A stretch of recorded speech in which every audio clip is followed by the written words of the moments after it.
Well, it has been a busy 24 hours for folks at the National Weather Service. The monsoon storms creating flooding concerns, flash flood warnings up and down the state. And joining us now to talk more about it, the latest round of our storms, Jarrett Rogers with the National Weather Service. Jarrett, thank you. Hi, John. Thanks for having me. Okay, first of all of this water, does it put a dent in the drought at all? It certainly helps. Usually in the monsoon, the type of precipitation we get is kind of spotty, except up in the higher terrain. Of course, this type of event's more widespread soaking rainfall, so it certainly helps. It's certainly welcome. We're going to need a lot more rain, I think, to make significant improvements in those conditions, but this is certainly a welcome sight, especially in the middle of July. We dipped below 80 degrees today in July. Does that happen? I mean, it's rare, right? It's very rare, yeah. We looked at the noontime temperature today, which I believe it was back to 2012 was the last time we had a temperature that cool at noon. So it's at least 10 years. We'll see where we finish today, but it could be one of the coolest July days we've ever seen in Phoenix on record. What about the large number of lightning strikes that we've had the past few days? Is this, do you keep track of, is that some kind of record? Because people keep talking about the thunder and the lightning.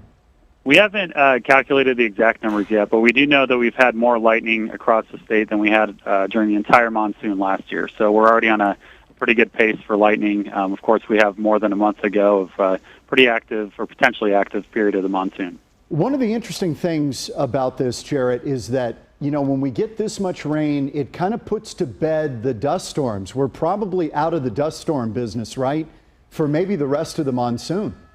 This will certainly temper it. You know, it's hard to say for certain that it's over with, especially if we, dry out for a week or two. That could maybe get things going again. But yeah, for now, it looks like dust storms aren't going to be a major concern, at least until we dry out again. Okay, Jarrett, you might know that I am on a mission. I've been talking about it on the air and even in social media. I feel that sometimes this looking at Sky Harbor as our gauge of what the monsoon did that year is really faulty, and I'm pushing that we need an aggregate of all of the rain gauges around the valley to give us a better overall picture of what's happening on the watershed. Can we do that, and are we doing it in some way? Actually, the local office here in Phoenix does have something called the Phoenix Rainfall Index, so we actually track that back, I believe, into the 90s. So we can compare year over year or even day over day to see what rainfall events are the biggest for the Phoenix area. Okay, well then it's the reporter's fault that we just keep leaning on the Sky Harbor rain gauge as our gauge for the monsoon. Yeah, that information's out there. I think we need to do a good job of advertising that so everybody knows where to look and find that. I agree, because I think that aggregate really gives you the picture. By the way, we're looking at a picture of the rain gauge in my backyard. You kind of got to look, but it's actually almost 2 inches of rain. It looks like it stops just above the inch line, but actually go up higher on the edge of the wall, and you can see the I think it's a meniscus, they call it, just shy of 2 inches, and I think now we're over 2 inches. That's Scottsdale, but then at Sky Harbor, I think we're still under an inch, right? Yeah, we're at 0.79 for the day for Sky Harbor, but like you said, lots of places are 1 to 2 inches, even some up to 4 up in the North Valley. Are we able to capture any of this water?